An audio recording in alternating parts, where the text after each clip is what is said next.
Assalamualaikum warahmatullahi wabarakatuh. Perkenalkan, nama saya Devi Nur Fadila dari kelas 1A program studi S1 Keperawatan. Di sini saya akan menjalankan salah satu tugas Al-Islam dan Kemuhammadiyahan, yaitu dengan sedikit menjelaskan tentang hakikat sholat. Pengertian, sholat adalah merujuk kepada ibadah pemeluk agama Islam. Menurut syariat Islam, praktik sholat harus sesuai dengan segala petunjuk tata cara Nabi Muhammad sebagai figur perintah Allah. Umat muslim diperintahkan untuk mendirikan sholat karena menurut surah Al-Ankabut dapat mencegah perbuatan keji dan mungkar.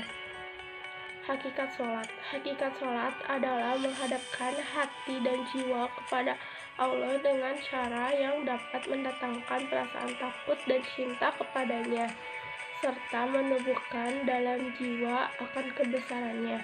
Sedangkan jiwa sholat adalah menghadap Allah dengan khusyuk, ikhlas, dan kesadaran hati baik dalam berzikir maupun memuji. Ibadah sholat adalah kewajiban bagi orang-orang yang beriman dengan waktu yang telah ditentukan. Hal ini tercantum dalam Al-Quran Surat An-Nisa ayat 103, yang artinya sesungguhnya sholat itu diwajibkan kepada orang-orang mukmin dengan waktu yang telah ditentukan. Mengapa Allah mewajibkan sholat? Sesungguhnya Allah Subhanahu wa Ta'ala adalah Tuhan yang Maha Rahman dan Maha Rahim, yang Maha Tahu akan segala apa yang ada di bumi, sehingga apapun yang diperintahkan dan dilarang olehnya benar-benar menunjukkan kasih sayang dan cintanya kepada setiap makhluk di muka bumi. Allah berfirman dalam surat Al-Kautsar ayat 2, "Maka dirikanlah sholat karena Tuhanmu dan berkorbanlah." Ayat tersebut menunjukkan betapa pentingnya menjalankan ibadah yang satu ini. Bahkan Allah mengancam manusia yang lalai dalam mengerjakan sholat dengan ancaman yang keras dalam surat Al-Ma'un ayat 4-5. Maka kecelakaanlah bagi orang-orang yang sholat, yaitu orang yang lalai dengan sholatnya. Selain itu, sholat juga ibadah yang membuat kita lebih dekat dengan Allah.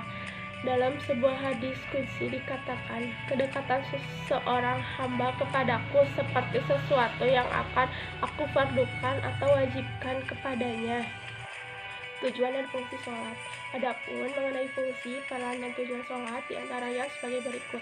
Yang pertama, agar tertolong orang yang bertakwa.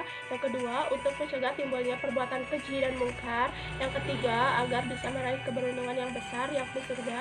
Yang keempat, agar terhindar dari neraka dengan segala kepedihannya. Yang kelima, agar terhindar dari predikat kafir. Yang keenam, agar segala amal kebaikannya diterima Allah Subhanahu wa Ta'ala. Hal ini karena Allah tidak sudi menerima amal soleh dari mereka yang meninggalkan sholat. Yang ketujuh, untuk memperoleh 5 karunia besar dengan melaksanakan sholat dan menjaganya dengan baik, sehingga menjaga waktu, kesucian, keikhlasan, hingga kekhusyuannya, maka seseorang akan memperoleh 5 hadiah yang amat mengembirakan baginya dunia akhirat. Yang kedelapan, agar tubuh tetap sehat, ditinjau dari segi kesehatan. Gerakan-gerakan sholat ternyata masing-masing membawa dampak positif terhadap kesehatan bagi pelakunya. Yang kesembilan, dengan sholat kita bisa berkomunikasi langsung dengan Allah. Melalui sholat inilah manusia menghadapkan diri kepada Sang Pencipta. Dan yang kesepuluh, agar kita menjadi orang yang disiplin. Akhlak dalam sholat. Yang pertama, gerakan berdiri. Kedua, gerakan takbir mengangkat tangan. Yang ketiga, gerakan bersedekap atau meletakkan tangan di dada. Yang kelima, gerakan ruku. Posisi ruku adalah posisi tengah-tengah antara berdiri tegak dengan sujud. Yang kelima, gerakan iktidal atau sikap iktidal. Yang keenam, gerakan sujud. Yang ketujuh, gerakan duduk di antara dua sujud. Yang kedelapan, gerakan duduk tasyahud awal dan tasyahud akhir. Dan yang kesembilan, gerakan salam di dalam sholat diakhiri dengan salam sambil menoleh ke kanan dan ke kiri. Hikmah sholat. Sebagai hikmah disyariatkan sholat adalah bahwa sholat itu dapat membersihkan jiwa, dapat menyucikannya, dan menjadikan seseorang hamba layak bermunajat kepada Allah Subhanahu wa Ta'ala di dunia dan berada dekat dengannya di surga. Allah Subhanahu wa Ta'ala berfirman, "Dan dirikanlah sholat, sesungguhnya sholat itu mencegah dari perbuatan keji dan mungkar."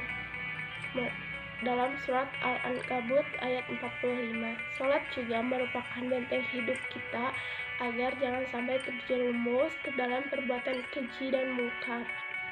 Hai orang-orang beriman, jadikanlah sabar dan sholat sebagai penolongmu. Sesungguhnya Allah berserta orang-orang yang sabar. Dalam Quran, surat Al-Baqarah ayat 153. Di dalam salah satu firman-Nya Allah juga menegaskan nilai positif dari sholat, yaitu orang-orang yang beriman dan hati mereka menjadi tentram dengan mengingat Allah. Ingatlah, hanya dengan mengingat Allah lah hati menjadi tentram. Dalam Quran surat Ar-Rod ayat 28. Makna spiritual sholat. Sholat adalah mi'rajnya orang beriman. Demikianlah sabda Rasulullah SAW. Alangkah agung makna sabda tersebut bagi para pecinta.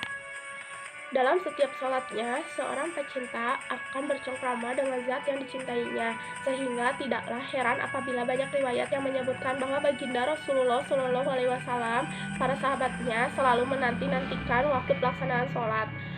Ibadah sholat juga merupakan sarana komunikasi antara manusia dengan Allah Subhanahu wa Ta'ala. Bahkan boleh dibilang sebagai sarana terbaik. Karena itulah, dalam berbagai riwayat disebutkan bahwa sholat merupakan tonggak agama.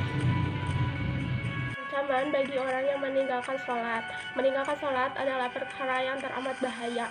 Di dalam berbagai dalil disebutkan berbagai ancaman yang sudah sepatutnya membuat seseorang khawatir jika sampai lalai memperhatikan rukun Islam yang mulia ini. Ketika malaikat Jibril turun dan berjumpa dengan Rasulullah SAW, ia berkata, "Wahai Muhammad, Allah tidak akan menerima puasa, zakat, haji, sedekah, dan amal soleh seseorang yang meninggalkan sholat. Ia dilaknat di dalam Taurat, Zabur, Injil, dan Al-Quran. Demi Allah yang telah mengutusmu sebagai Nabi pembawa kebenaran. Sesungguhnya orang yang meninggalkan sholat setiap hari mendapat 1000 laknat dan murka. Para malaikat melaknatnya dari langit pertama hingga ketujuh. Orang yang meninggalkan sholat karena urusan dunia akan celaka nasibnya, berat siksaannya, merugi perdagangannya, besar musibahnya, dan panjang penyelesaiannya. Ia dibenci Allah dan akan mati dalam keadaan tidak Islam, tinggal di neraka Jahim atau kembali ke neraka Hawiyah.